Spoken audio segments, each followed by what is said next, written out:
Good morning everyone. তাহলে আজকে আমরা আমাদের ক্লাস শুরু করছি। আমি প্রথমে একটা আরসি প্র্যাকটিস করব আমরা, তারপরে আমরা একটা পেডাগজিক টপিক পড়বো, ইংলিশ পেডাগজির, যেটা হচ্ছে আমাদের ফার্স্ট টপিক। আমরা লাস্ট দিন করেছিলাম অ্যাকুইজিশন অ্যান্ড লার্নিং। আজকে আমাদের টপিক হচ্ছে প্রিন্সিপালস অফ ল্যাঙ্গুয়েজ টিচিং। আমরা পরপর সিলেবাসে যেরকম রয়েছে সেই রকম ধরে ধরে কিন্তু টপিকগুলোকে কভার করছি। এবার যদি আমি রিডিং কম্প্রিহেনশনের কথা বলি, তাহলে এই রিডিং কম্প্রিহেনশনটা আমাদের লাস্ট ইয়ার ডাব্লিউবি টেটে এসেছিল। ডাব্লিউবি টেট 2022-এর কোয়েশ্চেন এটা। আমাদের জানা সবারই যে কিভাবে রিডিং কম্প্রিহেনশন পড়তে হয়, তারপরে আনসার করতে হয়। কিন্তু দেখা যাচ্ছে যে একটা যখন আরসিএমই পড়বো, প্যাসেজটা যখন পড়বো, তার মধ্যে দেখা যেতে পারে যে সব শব্দ আমার জানা নেই, সব শব্দের মানে আমি জানি না, কোনো সেন্টেন্স আমি ঠিকমতো বুঝতে পারছি না। তখন আমরা কি করব? তাহলে কি সেই কোয়েশ্চেনগুলোকে আমরা স্কিপ করব? সেটা নয়। কিভাবে আমরা একটা সেন্টেন্সের আগের সেন্টেন্স, পরের সেন্টেন্স দেখে তার মানেটাকে কিছুটা হলেও আন্দাজ করতে পারি, সেখান থেকে আমরা আনসারগুলো করতে পারি। কারণ যদি টেটের কথা বলেন, প্রাইমারি টেটে অন্তত খুব কঠিন লেভেলের কিন্তু রিডিং কম্প্রিহেনশন আসবে না। মোটামুটি যেরকম এসছিল লাস্ট ইয়ার, বা সিটেটের বেশ কিছু মানে কোয়েশ্চেনও আমরা প্র্যাকটিস করব। তো সেগুলো কিন্তু মোটামুটি যদি একটু আপনি মানে লাইনগুলোকে দেখে বুঝতে পারেন, তাহলে কিন্তু দুটো একটা শব্দের মানে যদি আপনার অজানাও থাকে, এমন কিন্তু কোনো সমস্যা হবে না। আমরা পুরোটা প্রথমে পড়ছি, তারপরে দেখা যাক কিরকম কি হয়। The victory of the small Greek democracy of Athens over the mighty Persian Empire in 490 BC is one of the most famous events in history. First line আমাদের এটা ছিল। তাহলে এখানে বলা হচ্ছে ছোট্ট গ্রিক প্রজাতন্ত্রের একটা যে জয়, কার ওপরে? মাইটি পার্সিয়ান এম্পায়ার, যে বিরাট শক্তিশালী পার্সিয়ান সাম্রাজ্য ছিল, পারসিক সাম্রাজ্য ছিল, সেটার ওপরে বা সেটার ওপরে গ্রিক ডেমোক্রেসি বা গ্রিক গণতন্ত্রের যে জয়। গ্রিস একটা খুব ছোট জায়গা, সেটা পার্সিয়ান এম্পায়ারের ওপরে দেখা যাচ্ছে যে জয়লাভ করছে 490 বিসিতে। এটা ইতিহাসে একটা খুব গুরুত্বপূর্ণ ঘটনা বা গুরুত্বপূর্ণ ইভেন্ট, কারণ একটা বড় শক্তির পরাজয় ঘটছে এবং একটা ছোট সাম্রাজ্য, একটা ছোট দেশ, সেটা কিন্তু জয়লাভ করছে বা তার সুপ্রিমেসি প্রকাশ পাচ্ছে। তো কি এমন ছিল গ্রিকদের মধ্যে যেটা তাদের এই এই জায়গাটাতে নিয়ে যেতে পারলো? তো সেটা নিয়েই প্যাসেজটা। Darius, king of the Persian empire, was furious. তাহলে পার্সিয়ান এম্পায়ারের কিং কে ছিলেন? দরায়ুস ছিলেন, রাজা। ওয়াজ ফিউরিয়াস, তিনি খুব রেগে গিয়েছিলেন। বিকজ, কারণ Athens had interceded for the other Greek city states in revolt against the Persian domination. তাহলে এখান থেকে তিনি খুব রেগে গিয়েছিলেন কেন? এথেন্স ইন্টারসিড করেছিল। তাহলে ইন্টারসিড কথাটার মানে আমি নাও জেনে থাকতে পারি, তাহলে কি করে আমি মানেটা করব? বাকি অংশটা দেখুন। এথেন্স ইন্টারসিড করেছিল কাদের জন্য? For the other Greek city state, গ্রিসের আর যে সমস্ত রাজ্য ছিল সেইগুলোর হয়ে। তাহলে ইন্টারসিড করা, কারোর হয়ে কিছু যখন করছি, তাহলে কি হবে ব্যাপারটা হচ্ছে সুপারিশ করা, বা দেখা যাচ্ছে যে তাদের পাশে দাঁড়ানো। ইন্টারসিড মানে এইরকম একটা কিছু আমরা বুঝতে পারছি। এক্সাক্ট মিনিংটা যদি আমি নাও জানি, তাহলে এইভাবে কিন্তু আমরা যদি কোনো শব্দের মানে না জানি, তাহলে সেখান থেকেও কিন্তু আমরা জিনিসটাকে বের করে নিয়ে আসতে পারি। ইন্টারসিড মানে অ্যাকচুয়ালি হচ্ছে মধ্যস্থতা করা, intervene in behalf of someone. এখানে আমি মিনিংটা লিখে দিচ্ছি। Intervene on behalf of other, বা যে অন্য কারোর আর কি, ইন বিহাফ অফ অ্যানাদার, অন্য কারো হয়ে কথা বলা। তাহলে পারসিক রাজা দরায়ুস খুব রেগে গিয়েছিলেন, কারণ এথেন্স তারা কি করেছিল? এথেন্স কি করেছিল? অন্যান্য গ্রিসের যে সমস্ত স্টেটগুলো ছিল, ওখানে সিটি স্টেট বলা হতো, নগর রাজ্য বলা হতো। তো তাদের হয়ে বা তাদের on behalf of other Greek city states এই এথেন্স কি করেছিল, পার্সিয়ান ডমিনেশনের বিরুদ্ধে যুদ্ধ ঘোষণা করেছিল বা মানে বিরোধ করেছিল আর কি, পার্সিয়ান ডমিনেশন বা পারসিক সাম্রাজ্যের বিরুদ্ধে বিক্ষোভ করেছিল, প্রতিবাদ করেছিল এইটা। ইন অ্যাঙ্গার, রেগে গিয়ে the king sent an enormous army. Enormous মানে হচ্ছে বিগ, প্রচন্ড বড়, অনেক বড় একটা সেনাবাহিনী পাঠিয়েছিল রেগে গিয়ে রাজা মানে এখানে দরায়ুষের কথা বলা হচ্ছে, টু ডিফিট এথেন্সকে পরাজিত করার জন্য। হি থট, সে ভেবেছিল, it would take drastic steps to pacify the rebellious part of the empire. তাহলে তিনি কি ভেবেছিলেন যে এই ব্যাপারটা, এই ঘটনাটা, তিনি যে এত বড় আর্মি পাঠালেন, এটা একটা খুব ভালো স্টেপ বা খুব বড় একটা স্টেপ কি করার জন্য, টু প্যাসিফাই মানে হচ্ছে কোনো কিছুকে প্যাসিভ করে দেওয়া। প্যাসিভ মানে কি, যেটা ডরমেন্ট বা যেটা শান্ত, তাহলে প্যাসিফাই মানেও কিন্তু শান্ত করা, এটা একটা ভার্ব। তাহলে প্যাসিফাই করার জন্য কাদেরকে, the rebellious part of the empire, মানে সাম্রাজ্যের যে বিক্ষুব্ধ অংশ, রিবেলিয়াস মানে হচ্ছে বিক্ষুব্ধ অংশকে দমন করতে বা শান্ত করতে এই আর্মি অনেকটাই সাহায্য করবে, বা এই আর্মি পাঠানোটা একটা খুব বড় স্টেপ বলে দরায়ুষ মনে করেছিলেন। Persia was ruled by one man. এবার এখান থেকে কিন্তু আমাদের প্রশ্ন ছিল, এখানে বলা হচ্ছে কি পার্সিয়া একজন ব্যক্তির দ্বারা রুলড হতো। একজন ব্যক্তি যখন একটা রাজ্যকে মানে রুল করছে, তখন সেই রাজ্যটাকে আমরা কি বলতে পারি, এই বিষয়টাকে আমরা ওয়ান ওয়ার্ড সাবস্টিটিউশনে কিন্তু পড়ি যে রুলড বাই ওয়ান পার্সন, মানে একজনই যখন রাজ্যের সর্বেসর্বা বা দেশের সর্বেসর্বা, সেটাকে আমরা বলে থাকি অটোক্রাসি। আর উল্টো দিকে কি, in Athens however all citizens helped to rule, যেখানে এথেন্সে কি হতো, সমস্ত সিটিজেনরা, সমস্ত বসবাসকারীরা তারা এই যে শাসন কাজ এটাতে সাহায্য করত। তাহলে ঠিক তার উল্টো, দেখুন একজন যেখানে সাম্রাজ্য চালাচ্ছে বা একজনই যেখানে সর্বেসর্বা, সেটাকে আমরা বলছি অটোক্রেসি। আর ঠিক উল্টো, যেখানে সাধারণ মানুষ শাসন কার্যে অংশগ্রহণ করছে, তাকে আমরা বলছি কি গণতন্ত্র বা প্রজাতন্ত্র, এই ব্যাপারগুলো। তো ডেমোক্রেসি সেখান থেকে কিন্তু, তাহলে এখান থেকে কিন্তু একটা পার্ট আমাদের হয়ে গেল যে পার্সিয়া অটোক্র্যাট কান্ট্রি ছিল আর গ্রিস ছিল হচ্ছে ডেমোক্রেসি। গ্রিসে কিন্তু ডেমোক্রেসি ছিল, এটা থেকে কিন্তু আমার একটা কোয়েশ্চেন এসছিল। তো এরকম ভাবেই যেগুলো আমার পয়েন্টগুলো থেকে সবসময় যে একদম ওয়ার্ড টু ওয়ার্ড তুলে দেবে তা না, মানেটাও আমাকে বুঝতে হবে। ennobled by this participation, ennobled মানে হচ্ছে এনকারেজড বলতে পারি, যে এই পার্টিসিপেশন, তারা রাজ্যে শাসন কার্য মানে রাজ্যের শাসন চালানোর জন্য তারা সেখানে পার্টিসিপেট করছে, তো সেই ব্যাপারটাতে এনকারেজড হয়ে তারা কি করেছিল, Athenians were prepared to die for their city state. যেহেতু এথেনিয়ানসরা বা এথেন্সের বসবাসকারীরা নিজেরাও শাসন কার্যে অংশগ্রহণ করত, এই ব্যাপারটার দ্বারা প্রেরিত হয়ে তাদের মধ্যে এমন একটা ব্যাপার ছিল, তারা এই তাদের সিটি স্টেটের জন্য বা তাদের এই এথেন্স নামক নগর রাজ্যের জন্য তারা মরতেও প্রস্তুত ছিল। Perhaps, সম্ভবত, this was the secret of the remarkable victory of at Marathon, which freed them from Persian rule.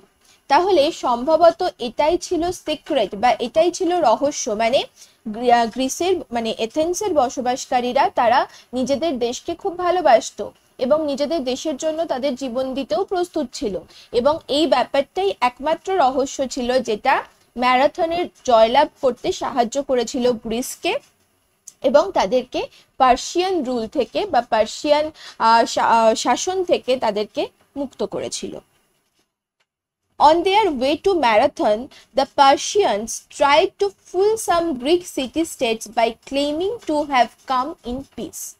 তাহলে এই যে পার্সিয়ান সেনাদেরকে পাঠানো হলো, তো তারা যখন ম্যারাথনে যাচ্ছিল, ম্যারাথনের রাস্তাতে তারা কি করেছিল, তারা কিছু গ্রিক সিটি স্টেটকে, কিছু গ্রিসের কয়েকটা নগর রাজ্য, যেমন এথেন্স একটা নগর রাজ্য, এরকম আরো অনেক নগর রাজ্য ছিল, তো সেই কয়েকটা সিটি স্টেটের লোকজনকে তারা বিফুল করতে চেষ্টা করেছিল বা বোকা বানাতে চেষ্টা করেছিল। কিভাবে? এটা ক্লেম করে বা এটা দাবি করে যে তারা শান্তি প্রস্তাব নিয়ে এসেছে, তারা শান্তি চাইতে এসেছে, এরকম বলে তাদেরকে বোকা বানাতে চেয়েছিল। দ্য ফ্রাইটেন্ড সিটিজেন্স মানে ভীত নগরবাসীরা অফ ডেলস, যে কোন জায়গার কথা হচ্ছে না, ডেলস, এটা গ্রিসের আর একটা সিটি স্টেট। তো তারা ভয় পেয়ে গেছিল সেখানকার অধিবাসীরা, রিফিউজ টু বিলিভ দিস, এবং তারা এটাকে বিশ্বাস করতে চায়নি যে তারা শান্তি প্রস্তাব নিয়ে এসেছে, এটা তারা বিশ্বাস করতে চায়নি। Not wanting to abet the conquest of Greece, they fled from their city and did not return until the Persians had left. এবার এখান থেকে আমরা দুটো শব্দ পাচ্ছি, অ্যাবেট আর কনকেস্ট। এই শব্দ দুটোর যদি মানে আমরা না জানি তাহলে আমাদের জন্য এই লাইনটা একটু প্রবলেম তৈরি করবে, আর এই লাইনটা থেকেই দেখা যাচ্ছে দুটো কোয়েশ্চেন কিন্তু রয়েছে। তাহলে এটা আমরা কিভাবে বুঝতে পারি যে not wanting to abet the conquest, যদি অ্যাবেট মানে নাও জানেন কিন্তু কনকোয়েস্ট মানেটা যদি জানা থাকে, কনকোয়েস্ট শব্দটা কিন্তু খুবই প্রচলিত একটা শব্দ, তো এটা জানলে অ্যাবেটটা না জানলেও আপনি কিন্তু অ্যাবেটের মানেটা ধরে নিতে পারবেন। কনকোয়েস্ট মানে কি, মানে কোনো জায়গাকে নিজের দখলে আনা, মানে মিলিটারি পাওয়ার খাটিয়ে কোনো একটা জায়গাকে নিজের দখলে আনা কোনো রাজা করছে, তো সেটাকে বলা হয় কনকোয়েস্ট। তাহলে গ্রিসের কনকোয়েস্টকে, তাহলে গ্রিসের কনকোয়েস্টকে সাপোর্ট করছে না, তাহলে নট ওয়ান্টিং টু অ্যাবেট, অ্যাবেট মানেটা কি দাঁড়াচ্ছে দেখুন, এই যে ডেলসের লোকজন তারা যে গ্রিসের এই সেনাবাহিনী নিয়ে তাদের জায়গাটা দখল করা, এই ব্যাপারটাকে তারা অবশ্যই, তারা যেহেতু বিশ্বাস করতে চায়নি যে তারা শান্তি প্রস্তাব নিয়ে এসেছে, তার মানে কি তারা ভয় পেয়ে গেছিল, তারা এই গ্রিসের মানে দ্য কনকোয়েস্ট অফ গ্রিস মানে গ্রিসকে দখল করার এই যে ব্যাপারটা, এটাকে তার মানে কি তারা সাপোর্ট করেনি। তাহলে এখান থেকে আমরা অ্যাবেটের মিনিং আমাদের চেয়েছিল, তো এখান থেকে কিন্তু যদি আমি কনকোয়েস্ট মানেটা জানি তাহলে সেখান থেকে কিন্তু আমি অ্যাবেটের মিনিংটাও বের করে নিতে পারবো। অ্যাবেট মানে দাঁড়াচ্ছে তাহলে সাপোর্ট। অ্যাকচুয়ালি অ্যাবেট মানে যদি আমি ঠিক করে বলতে চাই তাহলে কোনো রকম কোনো মিসডিডে সাপোর্ট করা, অসৎ কাজে কোনো একটা সাপোর্ট করা, সেটাকে আমরা বলে থাকি অ্যাবেট। তাহলে এই যে কনকোয়েস্ট, যে গ্রিসকে দখল করার যে কাজটা, এটা খুব একটা ভালো কাজ তো হচ্ছে না, জোর করে একটা ছোট জায়গার উপর দখল করে নিচ্ছে একটা বড় সাম্রাজ্য, তো সেই জন্য সেটাকে সাপোর্ট করার ক্ষেত্রে কিন্তু এই অ্যাবেট শব্দটা ব্যবহার হয়েছে, সাপোর্ট। এটা জেনারেলি অসৎ কাজে, কোনো খারাপ কাজে সাপোর্ট করার ক্ষেত্রে কিন্তু অ্যাবেট শব্দটা বেশি ব্যবহার হয়।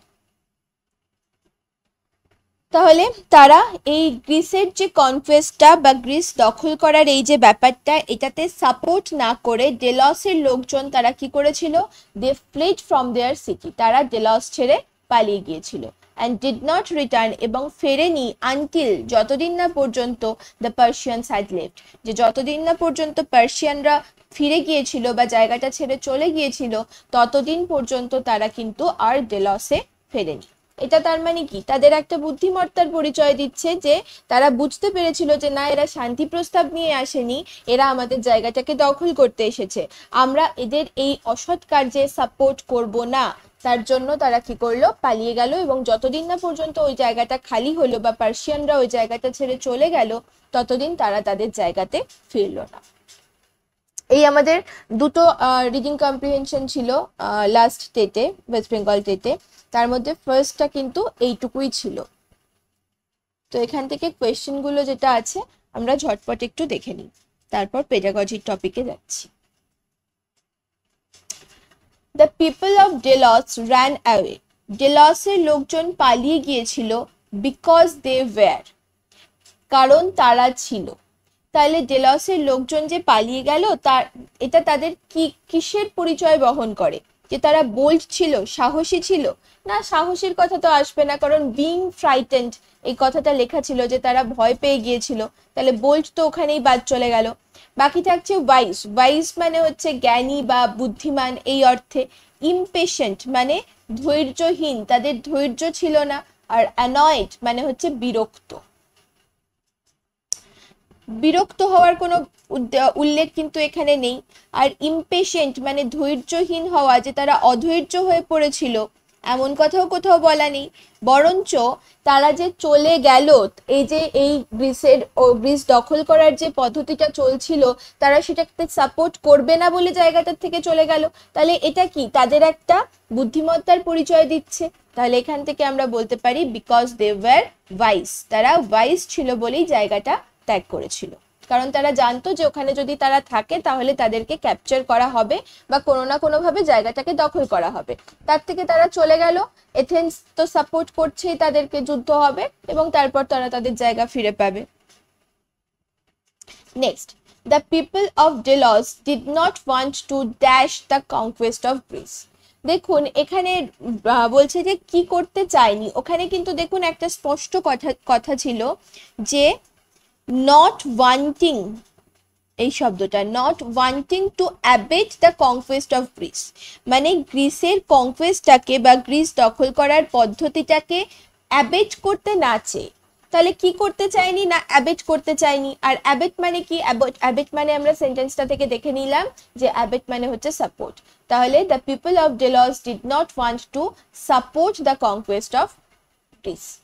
এন্ড করার কথা আসছে না, think about, day dream about, এগুলো কিন্তু কোনোটাই মিনিং দাঁড়াচ্ছে না।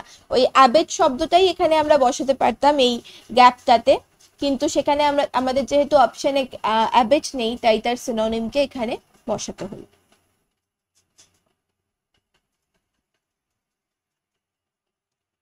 The word abet as used in the passage means, তাহলে অ্যাবেট শব্দটার মানে কি? দেখুন এখানে তো অ্যাবেট শব্দটার মানেই কিন্তু আমরা সাপোর্ট করলাম, সাপোর্ট মানেও মানে সবই কাছাকাছি মানেগুলো দেখুন।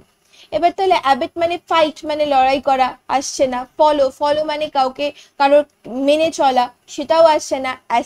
অ্যাসিস্ট মানে হচ্ছে সাহায্য করা, তো সেটা কিন্তু আমার কারেক্ট আনসার হয়ে যাবে। Athens had dashed the other Greek city-state against the Persian. Athens কি করেছিল? আদার গ্রিক সিটি স্টেটদের হয়ে পার্সিয়ার এগেইনস্টে কি করেছিল? ইন্টারভেন্ট অন বিহাফ অফ, ওখানে বলাই ছিল ইন্টারভেন্ট, কথাটা তো আমার দেওয়াই ছিল, তো সেই জন্য যে মধ্যস্থতা করেছিল বলতে পারি, বা হচ্ছে বলতে পারি সুপারিশ করা, অন্যান্য গ্রিক সিটি স্টেটদের হয়ে সুপারিশ করেছিল বা তাদেরকে সাপোর্ট করেছিল এথেন্স। রিফিউজ টু হেল্প তো সাহায্য করতে না চাওয়া হবেই না। ওয়ান্টেড টু ফাইট, যুদ্ধ করতে চাওয়া তাও নয়। Give orders to fight, order দেওয়ার তো প্রশ্ন উঠছেই না, কারণ এথেন্সও একটা সিটি স্টেট, গ্রিসের অন্যান্য যে সিটি স্টেটগুলো তাদের মধ্যে একটা বলতে পারি যে একটা প্যাক্ট মতন হয়ে গিয়েছিল এবং তারা একসঙ্গে যুদ্ধ করবে, ব্যাপারটা এরকম ছিল। Darius took drastic steps to dash the rebellious part of empire. দরায়ুস কি করতে চেয়েছিল? রিবেলিয়াস পার্ট অফ দ্য এম্পায়ার মানে সাম্রাজ্যের যে বিক্ষুব্ধ অংশ, তাকে তারা কি করতে চেয়েছিল? দেখুন এখানে একটা কথা রয়েছে, এই যে he thought it would take drastic steps to pacify the rebellious part of the empire. দেখুন লাইন তুলেই দিয়েছে কোয়েশ্চেনটা, কিন্তু প্যাসিফাই শব্দটাকে অপশনে রাখেনি। তাহলে কি প্যাসিফাইয়ের যেটা সিনোনিম সেটাকে ব্যবহার করতে হবে। প্যাসিফাই মানে আমি বললাম শান্ত করা, তাহলে কাম মানেও তাই, CALM কাম, কাম মানেও হচ্ছে শান্ত করা, তাহলে কাম হয়ে যাবে আমার correct answer. Which of the following options come closest to the meaning of the word ennobled? Ennobled এর মিনিং কি? এবার যদি আমি শব্দটার মানে জানি তাহলে তো ঠিক আছে, না হলে যদি আমি সেন্টেন্সটাও আরেকবার দেখি তাহলেও কিন্তু আমরা জিনিসটা বুঝতে পারবো। Ennobled by this participation, Athenians were prepared to die for their city state. এখানে লাইনটা এই লাইনটাতে আমি ennobled শব্দটা পাচ্ছি। তাহলে তাদের পার্টিসিপেট করতে দেওয়া হচ্ছে শাসন কার্যে, এই জন্য তারা কি ফিল করতো? এখানে দেখুন অপশনগুলো দেখুন, এখান থেকেই বেরিয়ে আসবে।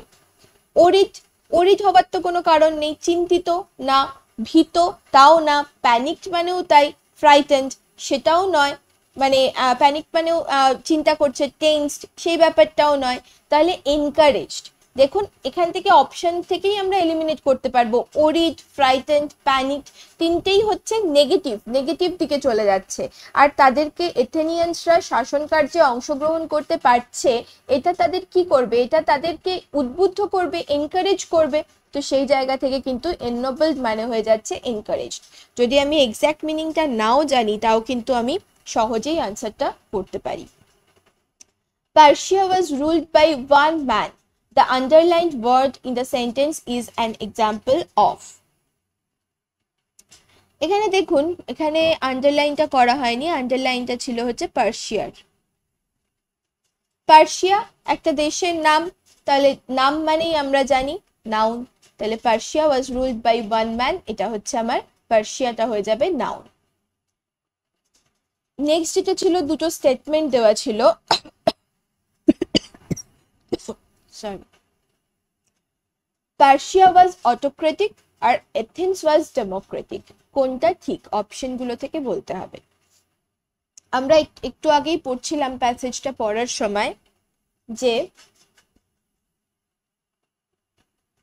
এই জায়গাটা, Persia was ruled by one man, Persia একজনের দ্বারা পরিচালিত হতো, তার মানে পার্সিয়া অটোক্রেটিক ছিল, আমরা বুঝতেই পারছি।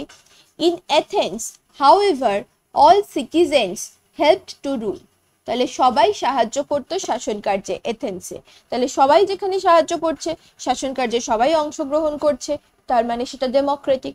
তাহলে আমার দুটো স্টেটমেন্টই কিন্তু কারেক্ট হচ্ছে, তাহলে যেখানে আমি এই অপশনটা পাবো সেখানে আমাকে টিক করতে হবে। তাহলে স্টেটমেন্ট 1 ইজ ফলস, হচ্ছে না। Statement 1 and 2 both are true, এইটা হচ্ছে আমার কারেক্ট আনসার, যে দুটোই ঠিক। অটোক্রেটিক ছিল পার্সিয়া, ডেমোক্রেটিক ছিল এথেন্স। তাহলে হয়ে গেল আমাদের মোটামুটি আরসি যেটা আমরা আজকে সলভ করলাম। এরকম ভাবে প্রতিদিনই কিছু না কিছু আরসি সলভ করানো হবে। প্রিভিয়াস ইয়ার যে সিটেটের পেপার রয়েছে সেখান থেকেও করিয়ে দেওয়া হবে। সিটেটের গুলো এর থেকে একটু টাফ মনে হতে পারে, তবে ওগুলো যদি বারবার প্র্যাকটিস করা হয় তাহলে আর আরসিতে কোনো অসুবিধা থাকবে না। নেক্সট আমরা যেটা করব সেটা হচ্ছে second topic of English pedagogy, সেটা হচ্ছে principles of language teaching. Principal মানে আমরা বলতে পারি শর্ত। টিচিং এর আমরা জানি অনেক রকম মেথড আছে, টেকনিক্স রয়েছে। তো মেথড, টেকনিক বা অ্যাপ্রোচ এগুলো নিয়ে আমরা নেক্সট ক্লাসে আলোচনা করব। তো মেথড, টেকনিক বা অ্যাপ্রোচ এইগুলো সবকিছুই নির্ভর করে কোনো না কোনো একটা নীতির ওপরে। কিছু নীতির ওপর ভিত্তি করেই কিন্তু শিক্ষণের এই সমস্ত টেকনিক, মেথড এগুলোর জন্ম হয়েছে। আজকে সেই নীতিগুলো বা মানে একটা বাচ্চাকে শেখানোর জন্য আমাদের কোন কোন বিষয়, কোন কোন নীতির ওপর নজর দিতে হবে সেগুলো আজকে আমরা করে নেব, দেখে নেব। এটা আমাদের পরপর সিলেবাস ধরে ধরেই কিন্তু করানো হচ্ছে, যেগুলো আমাদের WBTET এর ওয়েবসাইটে ছিল। প্রথমটা ছিল অ্যাকুইজিশন অ্যান্ড লার্নিং, অ্যান্ড সেকেন্ডটা ছিল কিন্তু প্রিন্সিপালস অফ ল্যাঙ্গুয়েজ টিচিং। তাহলে কি কি প্রিন্সিপাল রয়েছে ল্যাঙ্গুয়েজ টিচিং এর ক্ষেত্রে? প্রথমে হচ্ছে theory of motivation and interest. তাহলে প্রথম কথাই, এটা তো এর আগেও মানে বারবার করানো হয় বা সিডিপিতেও আপনারা দেখেন যে শিক্ষণের ক্ষেত্রে মোটিভেশনের প্রচন্ড গুরুত্বপূর্ণ রয়েছে, মানে প্রচন্ড গুরুত্ব রয়েছে। ইনফ্যাক্ট মানে বাচ্চাদের শেখানোর আগে তাদেরকে মোটিভেট করতে হবে, তাদের শেখার বিষয়টাতে তাদের যাতে আগ্রহ তৈরি হয়, ইন্টারেস্ট। যে কোনো কিছু, যে কোনো লার্নিং যদি উইদাউট মোটিভেশন হয় তাহলে বাচ্চারা জানবেই না যে তারা কি শিখছে, কেন শিখছে, উদ্দেশ্য কিছু সম্পর্কে তাদের মানে তাদের শেখাটা প্যাসিভ হয়ে যাবে, সেক্ষেত্রে শেখাটার আর সেই গুরুত্বটা থাকবে না। তাহলে motivation is pre requisite in language learning. এটা থেকে প্রশ্ন আসে, which of the following is pre requisite for language learning. আপনাকে 4টে অপশন দিয়ে দেবে, তার মধ্যে একটা অবশ্যই মোটিভেশন থাকবে। প্রি রিকুইজিট মানে হচ্ছে পূর্ব প্রয়োজনীয়, পূর্ব প্রয়োজনীয় মানে শিক্ষণের আগেই এই জিনিসটা বাচ্চাদের মধ্যে প্রয়োজন, বাচ্চাদেরকে মোটিভেশন দেওয়া বা মোটিভেট করা প্রয়োজন। English resource and textbooks should be selected according to the interest and aptitudes of the students. তাহলে কি ইংরাজি শেখানোর ক্ষেত্রে আমরা যেহেতু সেকেন্ড ল্যাঙ্গুয়েজ লার্নিং এর ব্যাপারটা পড়ছি, তাহলে সেক্ষেত্রে আমাদের যে টেক্সট বুক বা যে রিসোর্স থেকে বাচ্চাদেরকে শেখানো হবে সেটা কিন্তু according to the interest and aptitude of the student, যে যারা শিখবে শিক্ষার্থীদের ইন্টারেস্ট, আগ্রহ এবং অ্যাপটিটিউড, তাদের কি কতটুকু ক্ষমতা রয়েছে তার উপর ভিত্তি করে কিন্তু আমাদের সেই টেক্সট বুক বলুন বা সেই টিচিং লার্নিং মেটেরিয়ালকে আমাদের তৈরি করতে হবে। The teacher can arouse people's interest in a number of ways. বিভিন্নভাবে শিক্ষক শিক্ষার্থীর ইন্টারেস্ট গ্রো করতে পারেন, আগ্রহ বৃদ্ধি করতে পারেন। And language learning can be made interesting, increasingly interesting, এবং সেটাকে ল্যাঙ্গুয়েজ লার্নিং এর ব্যাপারটাকে কিন্তু আরো বেশি ইন্টারেস্টিং করে তোলা সম্ভব। কিভাবে? বিভিন্ন ওই শিখন প্রদীপন বা আমরা বলতে পারি টিচিং লার্নিং মেটেরিয়ালস এর সাহায্যে, with the help of charts, pictures, models, blackboard, sketches and other similar visual devices. মানে যে কোনো কিছু বাচ্চাদেরকে যদি দেখা এবং শোনা একসঙ্গে হয় তাহলে অবশ্যই তাদের শিখনটা ভালো হবে। তো ব্যাপারটা হচ্ছে, এক হচ্ছে বাচ্চাদের মোটিভেট করতে হবে, মোটিভেশন যেন বাচ্চাদের মধ্যে থাকে শেখার আগে, এবং কি শিখছে তারা সেই বিষয়টা নিয়ে তাদের মধ্যে যেন আগ্রহটা আগের থেকে তৈরি করা হয়। তবেই আমরা যে টেকনিকই ফলো করি না কেন বা যে মেথডই ফলো করি না কেন শেখানোর জন্য, আগে কিন্তু বাচ্চাদের মোটিভেট করা এবং তাদের মধ্যে ইন্টারেস্ট গ্রো করার প্রয়োজন রয়েছে। নেক্সট হচ্ছে থিওরি অফ ইমিটেশন। ইমিটেশন আমাদের বিহেভিয়ারিস্ট থিওরি বলে বাচ্চারা ইমিটেট করে করেই শেখে সবকিছু। তাহলে ইমিটেশনের ব্যাপারটা কিরকম হবে? অ্যাকর্ডিং টু মেনি সাইকোলজিস্ট, অনেক সাইকোলজিস্টদের মতে, the child learns a language through imitation. বাচ্চা অনুকরণ করে, নকল করতে করতে একটা ভাষা শিখে যায়। Good speech is the result of imitating good pronunciation and vocabulary. তাহলে বাচ্চারা তবেই একটা ভালোভাবে কথা বলতে শিখবে যদি তারা যদি তাদের ইমিটেশনটা কোনো সঠিক প্রোনাউন্সিয়েশন থেকে হয় বা সঠিক ভোকাবুলারি যদি তারা শুনতে পায়। আমাদের ইংলিশ যেখানে সেকেন্ড ল্যাঙ্গুয়েজ অ্যাটলিস্ট, সেখানে কিন্তু অনেক সময় দেখা যাচ্ছে যে আমরা যখন ইংলিশ পড়ছি বা বলছি আমাদের প্রোনাউন্সিয়েশনে কোনো প্রবলেম রয়েছে, আমরা হয়তো সঠিক জায়গায় সঠিক ভোকাবুলারিটা ব্যবহার করতে পারছি না। এই রকম একজন রোল মডেলকে যদি বাচ্চা ফলো করে, ইমিটেট করে, তাহলে কিন্তু তার ইংলিশ লার্নিংটা যথেষ্ট ভালো হবে না। তাহলে গুড স্পিচ যদি বাচ্চাদের মধ্যে তৈরি করতে, বাচ্চাদের মধ্যে ভালোভাবে যদি তাদের কথা বলা শেখাতে হয়, তাহলে তাদেরকে এমন একজনের সাথে রাখতে হবে যে কিন্তু ঠিকঠাক ভাবে জিনিসটাকে প্রোনাউন্স করা, ভোকাবুলারির ব্যবহার এগুলো যেন করতে পারে। Imitation followed by intensive practice. তাহলে ইমিটেশনের কথা আসছে, তারপরে আসছে কি ইন্টেন্সিভ প্র্যাকটিসের কথা। Helps in the mastery of the language system. এটা কিন্তু টোটালি বিহেভিয়ারিস্ট থিওরি। ইমিটেট করা এবং ড্রিল অ্যান্ড প্র্যাকটিস, এটা বিহেভিয়ারিজমে বারবার বলা হয়েছে। A child imitates his teacher very much. একটা বাচ্চা খুব ইমিটেট করে তার শিক্ষককে। So the teacher must become a good role model for the children. তাহলে টিচারকে কিন্তু সঠিক রোল মডেল হতে হবে, ভালো রোল মডেল হতে হবে বাচ্চাদের জন্য। তাছাড়া কি কি ব্যবহার করা যেতে পারে? এইরকম ওই সেই টিচিং লার্নিং ম্যাটেরিয়ালে চলে গেল যেখানে দেখা যাচ্ছে যে সেকেন্ড ল্যাঙ্গুয়েজ স্পিকার যারা রয়েছে তাদের মধ্যে দেখা যাচ্ছে যে প্রোনাউন্সিয়েশনের প্রবলেম রয়েছে ইত্যাদি ইত্যাদি। তাহলে সেক্ষেত্রে আমরা টেপ রেকর্ডার, রেডিও, গ্রামোফোন এগুলোর ব্যবহার করতে পারি বাচ্চাদের ভাষা শেখানোর জন্য। কারণ বাচ্চারা যেটা শুনবে সেটাকেই তারা ইমিটেট করবে বা নকল করবে। ইমিটেশনের বাংলা যদি বলতে হয়, ইমিটেট মানে হচ্ছে নকল করা। বাচ্চারা নকল করে করে শেখে, এটা হচ্ছে বিহেভিয়ারিস্ট থিওরিতে বলা হচ্ছে। সেই জন্য বাচ্চাদের সঠিক নকল করার জিনিসটা দিতে হবে। নেক্সট হচ্ছে theory of habit formation. Habit ফরমেশনও সেই প্র্যাকটিস অ্যান্ড ড্রিল থেকেই কিন্তু আসছে, এটাও কিন্তু সেই বিহেভিয়ারিস্ট থিওরিরই ব্যাপারটা চলে আসছে।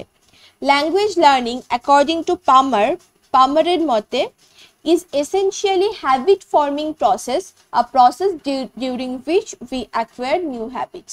তাহলে পামার বলছেন যে এই লার্নিংটা, ল্যাঙ্গুয়েজ লার্নিংটা এটা হচ্ছে সম্পূর্ণ অভ্যাসের ব্যাপার। Habit forming process, a process during which we acquire new habits, এবং এই প্রসেসের দ্বারাই আমরা নতুন হ্যাবিট কিন্তু অ্যাকোয়ার করি বা আয়ত্ত করি।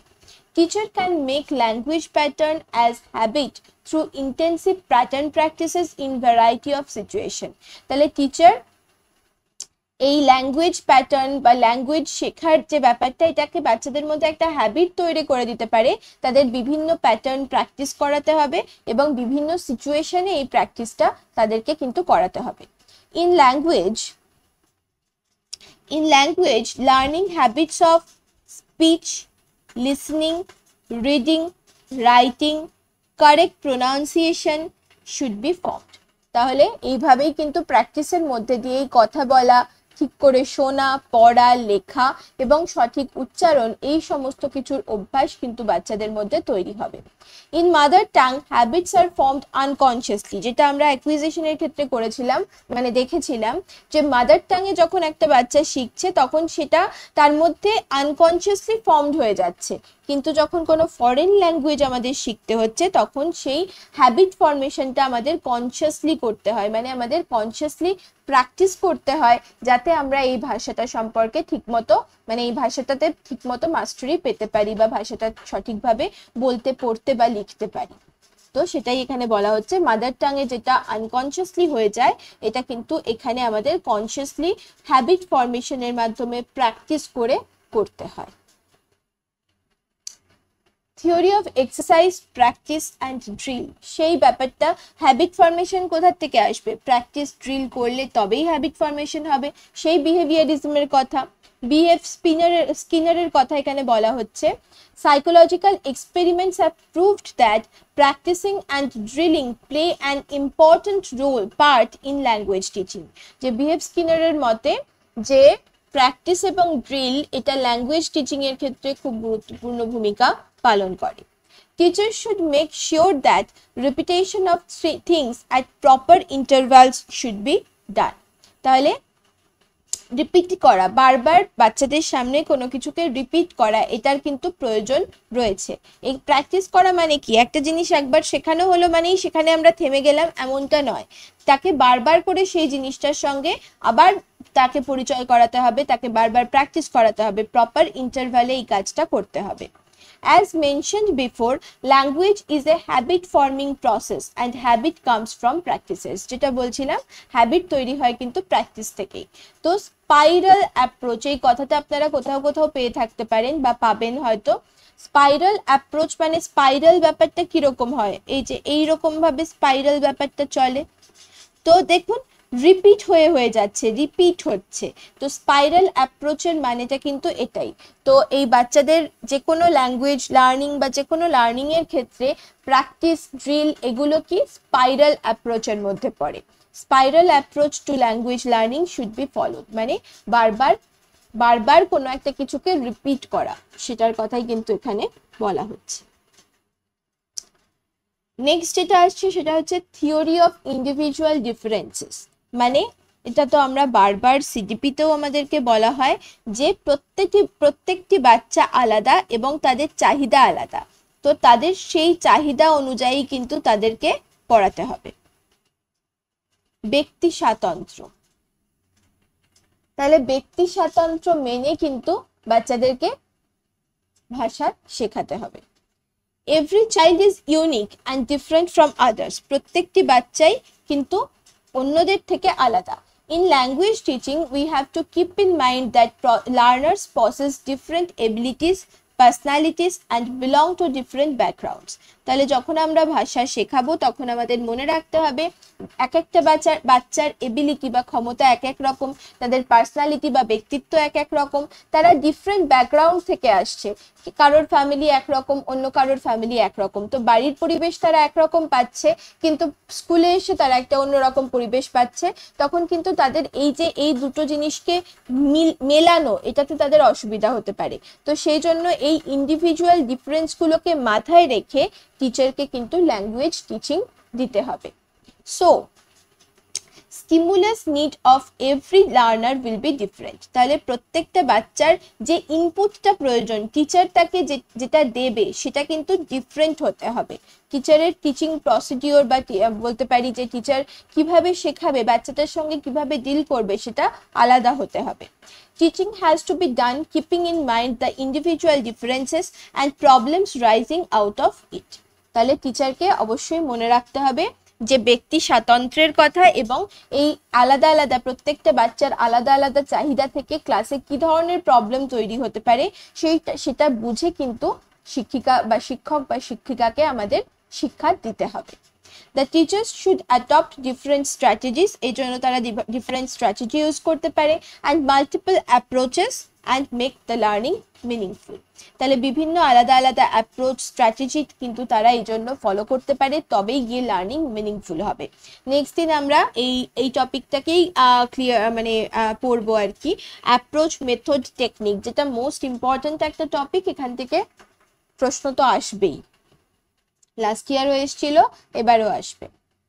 নেক্সট যেটা theory of using mother tongue, এটা নিয়ে একটা বড়সড় কন্ট্রোভার্সি রয়েছে যে সেকেন্ড ল্যাঙ্গুয়েজ টিচিং এর ক্ষেত্রে কি আমাদের মাতৃভাষার প্রয়োগ করা উচিত কি উচিত নয়।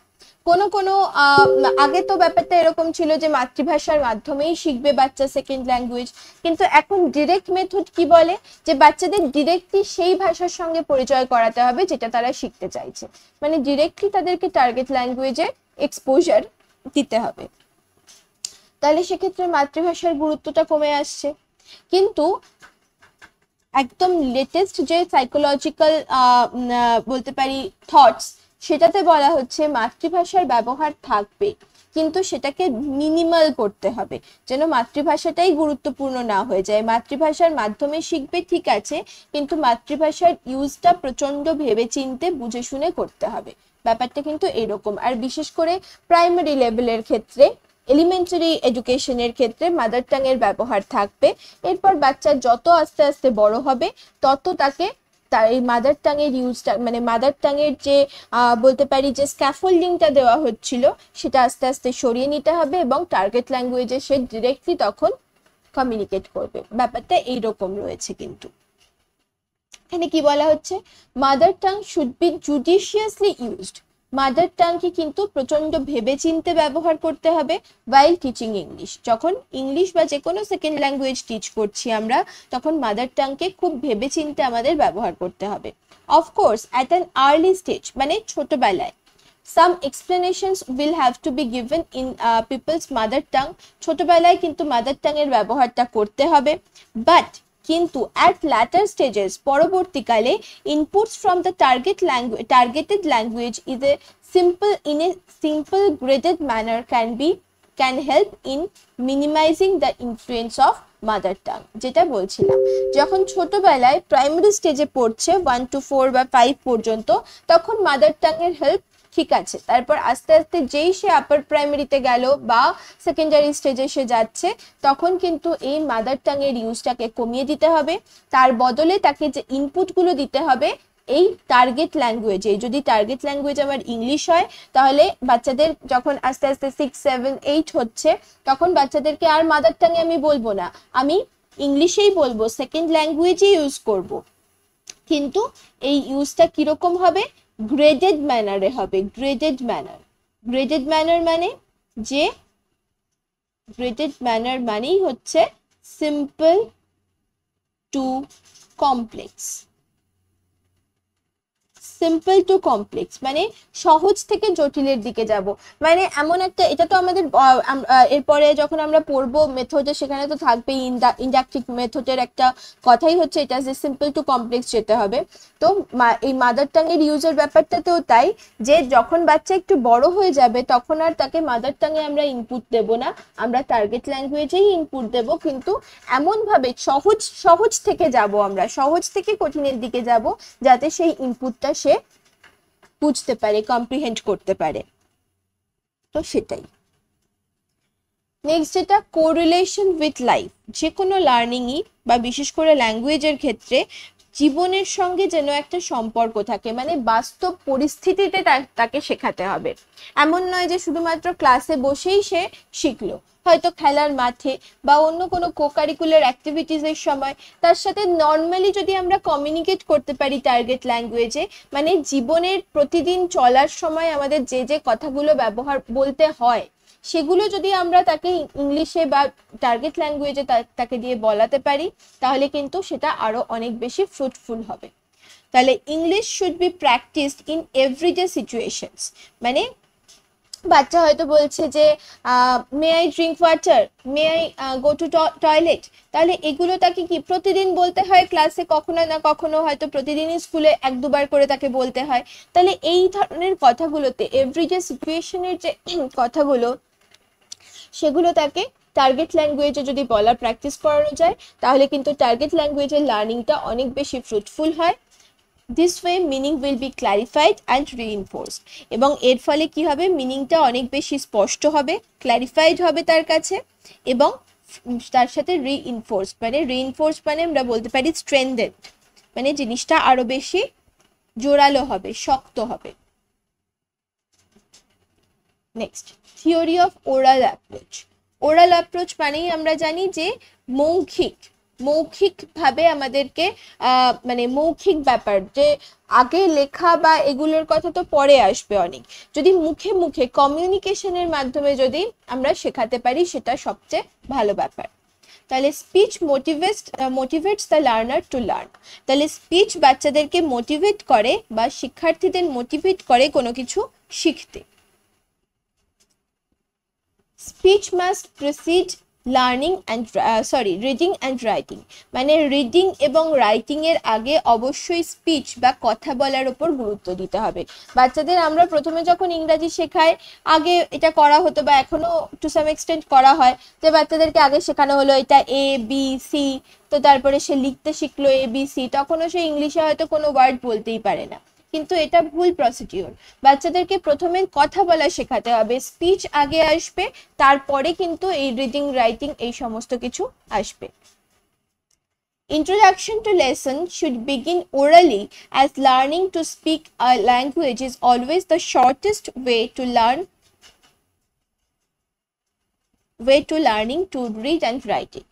তাহলে কি বলা হচ্ছে যে ইন্ট্রোডাকশন টু লেসন, যে কোনো কিছু একটা শেখার সূচনা শুড বিগিন ওরালি, মৌখিকভাবে হওয়া উচিত, অ্যাজ কারণ learning to speak a language, কথা বলতে শেখা, is always the shortest way to, এটা কথা বলতে শেখাটা কি সবসময় হচ্ছে শর্টেস্ট বা সব থেকে সহজ উপায়, সব থেকে কম পরিশ্রমের উপায় বা শর্টেস্ট ওয়ে যেটাকে আমরা বলতে পারি to learning to read and write it, যে পড়তে এবং লিখতে শেখার থেকে অনেক শর্টেস্ট ওয়ে কোনো একটা ভাষা শেখার ক্ষেত্রে সেটা হচ্ছে স্পিকিং স্কিলকে ডেভেলপ করা বা স্পিচ ডেভেলপ করা।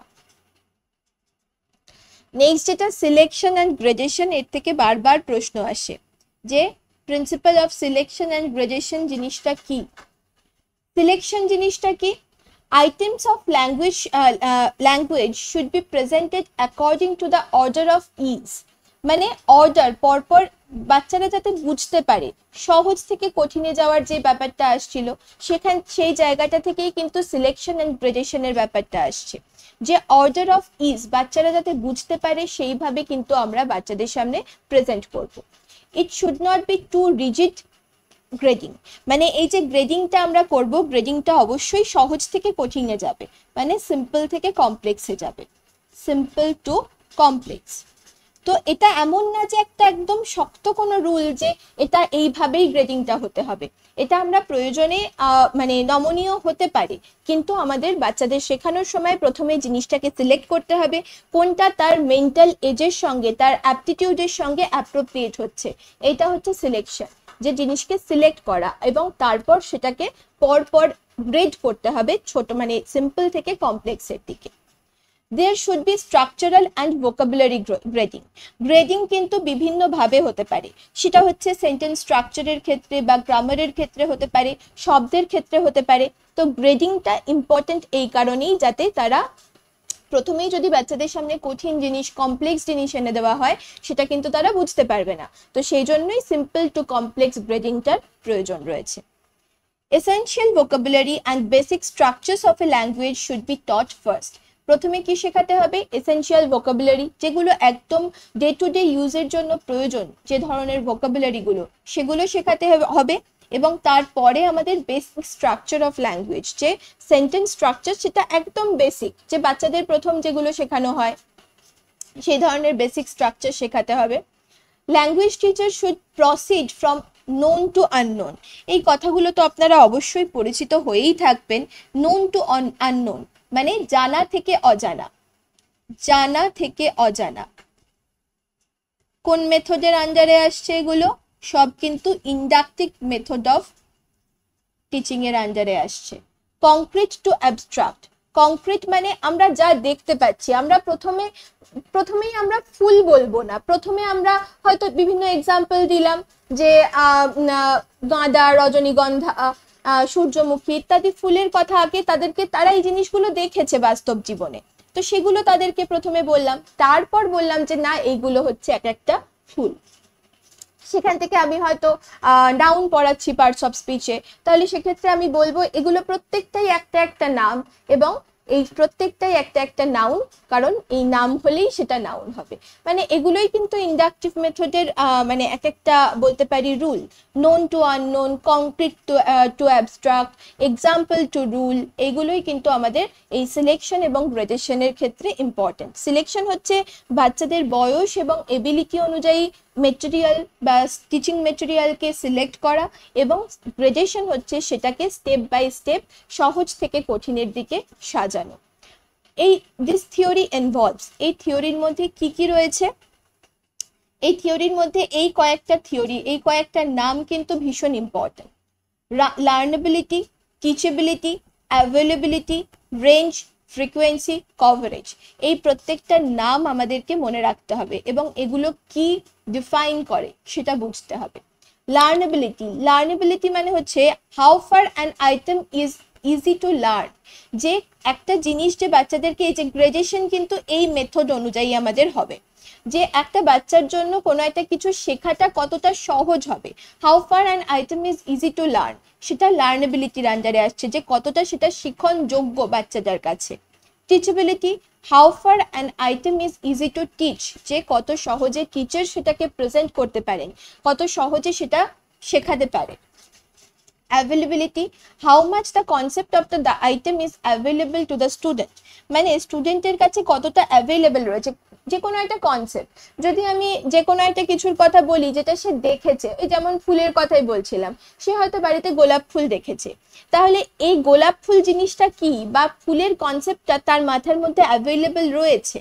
তাহলে আমাদেরকে এই জিনিসগুলোর উপর ফোকাস করতে হবে, যেটা বাচ্চার জানা, যেটা সে প্র্যাকটিক্যাল এক্সপিরিয়েন্স করেছে, বা তার স্মৃতিতে বা তার মাথায় যে ধারণাটা অ্যাভেলেবল রয়েছে, সেইগুলোকে নিয়ে কিন্তু আমাদের মানে এই গ্রেডেশনটা কিন্তু সেইগুলো অনুযায়ী করতে হবে। এমন কোনো জিনিসের কথা আমরা প্রথমেই বলবো না যেটা সম্পর্কে বাচ্চার কোনো ধারণা নেই। রেঞ্জ কি? In what different contexts a word can be used, মানে একটা ওয়ার্ডকে কতগুলো ডিফারেন্ট কনটেক্সটে আমরা ব্যবহার করতে পারি। একটা ওয়ার্ড যে বাচ্চাকে শেখাবো আমরা, সেটাকে তারা কোথায় কোথায় কোন কোন জায়গায় প্রয়োজনে ব্যবহার করতে পারে, সেটা রেঞ্জের আন্ডারে আসছে। নেক্সট হচ্ছে ফ্রিকোয়েন্সি কি? How often a particular word or item is used, মানে হাউ অফেন, যে কত ফ্রিকোয়েন্সি রয়েছে, জিনিসটাকে কতটা ঘন ঘন আমরা ব্যবহার করতে পারি, জিনিসটার ব্যবহারটা কতটা ব্যাপক রয়েছে, সেটা হচ্ছে ফ্রিকোয়েন্সির আন্ডারে। আর coverage, how many different meanings of a word can convey, মানে একটা ওয়ার্ড দিয়ে আমরা কতগুলো আলাদা আলাদা মিনিং বোঝাতে পারি, সেটা কভারেজের আন্ডারে আসবে। তো এই কয়েকটা জিনিস, এই 6টা পয়েন্টকে আমাদের মাথায় রাখতে হবে। এগুলো হচ্ছে থিওরি অফ গ্রেডেশনের অন্তর্ভুক্ত। এখান থেকে প্রশ্ন দেবে, which of the following is not a part of বা a rule of theory of gradation, সেখান থেকে আপনাদের চুজ করতে হবে 4টে অপশনের মধ্যে থেকে, যার জন্য এই কয়েকটা জিনিসের নাম আমাদের মাথায় রাখতে হবে। সিলেকশন আর গ্রেডেশন থেকে কিন্তু বারবার প্রশ্ন আসে। নেক্সট হচ্ছে প্রিন্সিপাল অফ অ্যাকিউরেসি। অ্যাকিউরেসি মানে জিনিসটা কতটা ঠিক। If some learner develops a wrong habit, it becomes difficult to give it up early. কারোর যদি কোনো শিক্ষার্থীর যদি কোনো একটা ভুল জিনিস, ভুল হ্যাবিট যদি তৈরি হয়ে যায়, তাহলে সেটা কিন্তু তাদের মাথার থেকে সরানোটা খুব কঠিন। বাচ্চাদের অনেকের মধ্যে একটা ভুল ছোটবেলায় দেখা যায়, বি আর ডি এর ফরমেশনে বি আর ডি গন্ডগোল করে ফেলে। এটা যদি ছোটবেলায় একবার ধরে গেল, ক্লাস 6, 7, 8 এর বাচ্চাদের খাতা আপনি দেখবেন, তারাও কিন্তু এই সেম ভুল করে যাচ্ছে। তাহলে ছোটবেলায় যখন আমি শেখাবো, তখন কিন্তু এই প্রিন্সিপাল অফ অ্যাকিউরেসির ব্যাপারটা আমাকে মাথায় রাখতে হবে, যে জিনিসটা যেন আমার অ্যাকিউরেট হয়, যেটা শেখানো হচ্ছে, ভুল কিছু যেন বাচ্চাদের মাথায় গেঁথে না যায়, কারণ তাহলে সেটা বড় হলেও সেটা ছাড়ানোটা খুব মুশকিল হয়ে যায়। রং হ্যাবিটস অফ প্রোনাউন্সিয়েশন, যেটা খুব দেখা যায় আমাদের এদিকে, কারণ হচ্ছে আমাদের সেকেন্ড ল্যাঙ্গুয়েজ ইংলিশ, তো প্রোনাউন্সিয়েশনের ক্ষেত্রে অনেক রকম গন্ডগোল ছোটবেলা থেকে হয়তো বাচ্চা শুনেছে এবং সেটাই তার মাথার মধ্যে গেঁথে গেছে। বড় হয়ে সে সঠিক প্রোনাউন্সিয়েশনটা জানলেও সেটার ব্যবহার সঠিকভাবে করতে পারে না। স্পেলিং, প্রোনাউন্সিয়েশনের মতো স্পেলিংও তাই। এগুলো যদি একবার ভুল শিখে যায়, তাহলে it becomes difficult to get rid of, এগুলো থেকে মুক্তি পাওয়া খুব মুশকিল হয়ে যায়। So language habits should be accurate to learn a foreign language. তাহলে ল্যাঙ্গুয়েজ হ্যাবিট যেটা ছোটবেলা থেকে বাচ্চাদের তৈরি করতে হবে, সেটাকে অ্যাকিউরেট হতে হবে। Moreover, immediate correction helps in improving a learner's response effectively.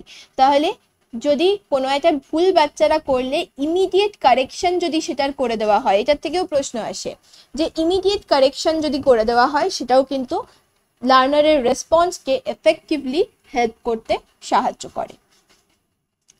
Creation of learner friendly ambience. তাহলে যে জায়গায় আমি শেখাচ্ছি, সেই জায়গাতে তার পরিবেশটা যেন লার্নার ফ্রেন্ডলি হয় বা শিক্ষার্থীকে সাহায্য করতে পারে, লার্নার ফ্রেন্ডলি অ্যাম্বিয়েন্স যেন সেখানে থাকে। The relation between teacher and student and mutual relationship among the students help the students in achieving competence in the target language. তাহলে এমন একটা পরিবেশ যেন থাকে যেখানে শিক্ষক এবং শিক্ষার্থীর মধ্যে একটা ভালো সম্পর্ক রয়েছে এবং শিক্ষার্থীদের মধ্যে নিজেদের মধ্যেও একটা ভালো সম্পর্ক রয়েছে, তবেই কিন্তু বাচ্চাদের টার্গেট ল্যাঙ্গুয়েজে মাস্টারি করতে বা টার্গেট ল্যাঙ্গুয়েজটা ঠিক মতো শিখতে আর কম্পিটেন্স অ্যাচিভ করতে তাদেরকে কিন্তু সাহায্য করবে। And anxiety free mind is needed for second language learning. এটা তো সব কিছুর ক্ষেত্রেই, যে কোনো টেনশন অ্যাংজাইটি যেন বাচ্চাদের মধ্যে না থাকে বা তাদের ওপর কোনো রকম চাপ যেন না থাকে, যেটা আমাদের বারবার বর্তমান শিক্ষা পদ্ধতিতে বলা হয় যে বাচ্চাদের কোনো রকম প্রেশার দেওয়া যাবে না, যার জন্য তাদের বকাঝকা করা বারণ হয়ে গিয়েছে। তো এটাই হচ্ছে লার্নার ফ্রেন্ডলি অ্যাম্বিয়েন্সের মধ্যে আসছে, যে শিক্ষক শিক্ষার্থী এবং শিক্ষার্থীদের নিজেদের মধ্যে একটা ভালো রিলেশন তৈরি থাকা, যেটা তাদের শিক্ষার ক্ষেত্রে সাহায্য করবে। নেক্সট এটা লাস্ট প্রিন্সিপাল আমরা বলতে পারি, principal of natural order of learning. Natural অর্ডারে বাচ্চাদেরকে শেখাতে হবে। এবার এই ন্যাচারাল অর্ডারটা কি? ন্যাচারাল অর্ডারটা হচ্ছে, আপনারা সবাই জানেন, LSRW, listening, speaking, reading, writing. মানে এমন নয় বাচ্চাদের প্রথমেই আমরা পড়তে শেখাবো, প্রথমেই আমরা লিখতে শেখাবো, না, বাচ্চারা প্রথমে শুনবে, তারপরে বলবে, তারপরে পড়বে এবং তারপরে লিখবে। এটাই হচ্ছে ন্যাচারাল অর্ডার অফ লার্নিং। এবং এই বেসিক স্কিল অফ ল্যাঙ্গুয়েজ, এই চারটেই হচ্ছে বেসিক স্কিল অফ ল্যাঙ্গুয়েজ। আর এগুলোকে এই পরপর LSRWর যে ন্যাচারাল অর্ডার রয়েছে, এই ন্যাচারাল অর্ডারেই কিন্তু বাচ্চাদের শিখতে দিতে হবে। কারণ at first a child listens to the sounds, then speaks and then starts reading and writing. কারণ বাচ্চারা প্রথমে শোনে, তারপরে তারা বলতে শেখে এবং তারপরে তারা পড়তে এবং লিখতে শেখে। এটাই কিন্তু ন্যাচারাল অর্ডার অফ লার্নিং। এটাকে কিন্তু আমাদেরকে ফলো করতে হবে বাচ্চাদের শেখানোর সময়। তাহলে কি কি নীতি আমরা মেনে চলবো সেকেন্ড ল্যাঙ্গুয়েজ টিচিং এর ক্ষেত্রে বা যে কোনো ল্যাঙ্গুয়েজ টিচিং এর ক্ষেত্রে? আজকের ক্লাসটা বেসিক্যালি সেকেন্ড ল্যাঙ্গুয়েজ টিচিং এর ওপরে ছিল, তো এই প্রিন্সিপাল গুলো কিন্তু আমাদেরকে ফলো করতে হবে। নেক্সট এটা একটা অ্যাড করেছি 3 ল্যাঙ্গুয়েজ ফর্মুলা। এটা কিন্তু কোঠারি কমিশন দিয়েছিল, সালটা অবশ্যই আপনাদের মনে থাকবে নিশ্চয়ই, 1964 থেকে 66 সাল পর্যন্ত কোঠারি কমিশন কাজ করেছিল এবং তারা 3টে করে ল্যাঙ্গুয়েজ শেখার কথা বলেছিল এবং সেটা ডিফারেন্ট জায়গায় ডিফারেন্ট। কারণ কি আমাদের দেশের দেখা যাচ্ছে উত্তর ভাগে নর্দার্ন ইন্ডিয়াতে কিন্তু হিন্দিটা মেইন ভাষা হিসেবে কাজ করে, মানে তাদের মাতৃভাষাই হিন্দি, এবং অন্যান্য পার্টগুলোতে কি হয় বিভিন্ন রিজিয়নাল ল্যাঙ্গুয়েজ এবং ইংলিশকে তারা ব্যবহার করে থাকে। তো যার জন্য হিন্দি স্পিকিং স্টেটগুলোর জন্য 3টে ভাষা কি কি ছিল, হিন্দি, ইংলিশ আর অন্য যে কোনো একটা মডার্ন ইন্ডিয়ান ল্যাঙ্গুয়েজ। আর নন হিন্দি স্পিকিং স্টেটগুলোর জন্য ছিল হচ্ছে রিজিয়নাল ল্যাঙ্গুয়েজ, ইংলিশ আর হিন্দি। তাহলে এই থ্রি ল্যাঙ্গুয়েজ ফর্মুলা কোন কোন কমিশন এটার সুপারিশ করেছিল, এটা একটা প্রশ্ন হতে পারে। আর কোন কোন ভাষা কোন কোন জায়গায় শেখা হচ্ছে সেটাও আমাদের একটু জেনে রাখার দরকার, কারণ আমাদের ভারতবর্ষ যেহেতু বহু জাতি বহু ভাষাভাষীর দেশ, এই জন্য আমাদের দেশে কিন্তু কোনো ইউনিফর্ম মানে কোনো ল্যাঙ্গুয়েজ সিস্টেম কিন্তু নেই। এক একটা জায়গায় এক একটা ল্যাঙ্গুয়েজ কিন্তু ব্যবহার হয়, যার জন্য হিন্দি স্পিকিং স্টেটগুলোর জন্য আলাদা আর নন হিন্দি স্পিকিং স্টেটগুলোর জন্য আলাদা ভাষা কিন্তু মানে 3 ল্যাঙ্গুয়েজেস কিন্তু সিলেক্ট করা হয়েছিল।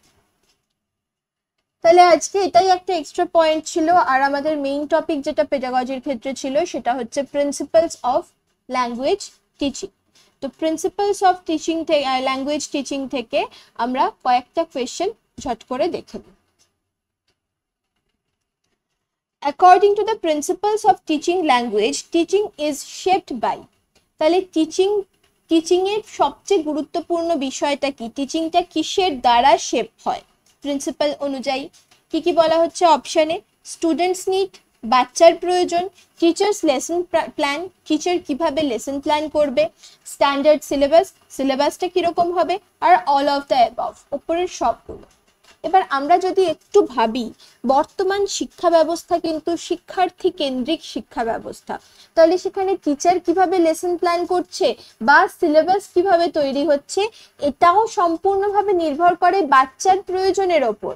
বাচ্চার প্রয়োজনের উপর নির্ভর করেই কিন্তু মানে মূল টিচিংটা দাঁড়ায়। টিচিং এর মূল প্রিন্সিপালই এটা যে স্টুডেন্টের নিজের ওপর স্টুডেন্টের ইন্ডিভিজুয়ালিটির ওপর গুরুত্ব দিতে হবে। তাহলে এক কথায় আমাদের কারেক্ট আনসার হয়ে যাবে স্টুডেন্টস নিডস, কারণ আমাদের বর্তমান শিক্ষা ব্যবস্থাই হচ্ছে স্টুডেন্ট কেন্দ্রিক বা স্টুডেন্ট সেন্টার্ড টিচিং সিস্টেম।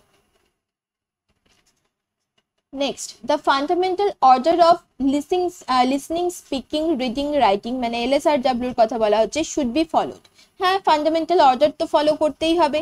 এটাকে কোন কোন প্রিন্সিপালের আন্ডারে আমরা নিতে পারি, প্রিন্সিপাল অফ সিলেকশন, সিলেক্ট করছি না, এটা তো নর্মাল অর্ডারের কথা হচ্ছে, তাহলে সিলেকশন হবে না, গ্রেডেশনও হবে না, হ্যাবিট ফরমেশনও নয়, প্র্যাকটিস করার কথা হচ্ছে না, এখানে জাস্ট অর্ডারটা ফলো করার কথা হচ্ছে। তাহলে এক কথায় ফলো দ্য ন্যাচারাল অর্ডার বা প্রিন্সিপাল অফ ন্যাচারাল অর্ডার আসতে পারে। তাহলে নাম্বার 4 হচ্ছে আমার অপশন 4 হচ্ছে আমার correct answer. Principal of dash is prerequisite for teaching language, এই প্রশ্নটা বারবার সিটেতে এসছে যে কোন জিনিসটা কিসের প্রিন্সিপাল বা কোনটা শিক্ষার জন্য বা শিক্ষণের জন্য প্রিরিকুইজিট পূর্ব প্রয়োজনীয় শর্ত। পূর্ব প্রয়োজনীয় মানে শেখার আগে জিনিসটা বাচ্চার মধ্যে থাকতে হবে, সেটা কি মোটিভেশন। এক কথায় যদি কোথাও এই শিক্ষণের জন্য প্রিরিকুইজিট শর্ত যদি থাকে, মোটিভেশন যদি অপশনে দেখেন তাহলে আর কোনো দিকে না তাকিয়ে মোটিভেশনে টিক মারতে পারেন। কারণ হচ্ছে মোটিভেশন হচ্ছে শিক্ষণ পদ্ধতিটা শুরু হওয়ার আগে। এই সিলেকশন, গ্রেডেশন সবকিছু তো শিক্ষণ পদ্ধতির মধ্যে যাচ্ছে যে কিভাবে শেখাচ্ছি, কিন্তু শেখানো শুরু করার আগেই, শিক্ষণ শুরু করার আগেই বাচ্চাদের মধ্যে এই মোটিভেশনটা থাকার প্রয়োজন। এই জন্য এটাকে প্রিরিকুইজিট বলা হচ্ছে। রিভিউ, রেইনফোর্সমেন্ট, ওরাল অ্যাপ্রোচ এগুলো কোনোটাই প্রিরিকুইজিট মানে আগের থেকেই প্রয়োজন, যে শিক্ষার্থীর মধ্যে আগের থেকে থাকতে হবে, এই ব্যাপারটা হচ্ছে একমাত্র motivation. Next, which of the following is not a principle of teaching English as a second language? কোনটা প্রিন্সিপাল নয়? আপনাদের এরকম কিন্তু স্টেটমেন্ট বেসড প্রশ্ন ভীষণ থাকে, এই নটটা না দেখলেই গন্ডগোল হয়ে যাবে। তাহলে কি কি কথা বলা হচ্ছে, monitoring and assessing language development of a student, যে ল্যাঙ্গুয়েজ ডেভেলপমেন্টটা কিভাবে হচ্ছে সেটা অ্যাসেস করা এবং মনিটর করা, designing high quality lessons for language development, lesson design করা ল্যাঙ্গুয়েজ ডেভেলপমেন্টের জন্য, getting to know your learners, শিক্ষার্থীকে জানা, আর creating barriers to language teaching, মানে ব্যারিয়ার্স মানে হচ্ছে বাধা সৃষ্টি করা শিক্ষাদানের ক্ষেত্রে। তাহলে কোনটা প্রিন্সিপাল অফ ইংলিশ টিচিং নয়? তাহলে যেখানে বাধা তৈরি করার কথা আসছে সেখানে সেটা তো কখনোই প্রিন্সিপাল হতে পারে না। তাহলে অপশন ডি কোনোভাবেই সেকেন্ড ল্যাঙ্গুয়েজ টিচিং বা ইংলিশ টিচিং এর প্রিন্সিপাল নয়। তাহলে প্রথম তিনটেকে আমাদের প্রয়োজন হচ্ছে টু সাম এক্সটেন্ট, কিন্তু ব্যারিয়ার্স বা বাধা সৃষ্টি করা কোনোভাবেই ল্যাঙ্গুয়েজ টিচিং এর অংশ নয়। Identify the sentence which is false regarding the principles of language teaching. Identify the sentence যেটা false principle of language teaching এর ক্ষেত্রে যেটা ভুল সেটাকে আইডেন্টিফাই করতে হবে। Students communicate in the target language, student target ল্যাঙ্গুয়েজে কমিউনিকেট করবে, এটা তো ডিরেক্ট মেথডে বলাই হয়েছিল। Establish the patterns as habit through practice, তাহলে প্যাটার্ন প্র্যাকটিস করতে হবে এবং সেখান থেকে হ্যাবিট ফরমেশন হবে, এটাও আমাদের প্রিন্সিপালের মধ্যে রয়েছে।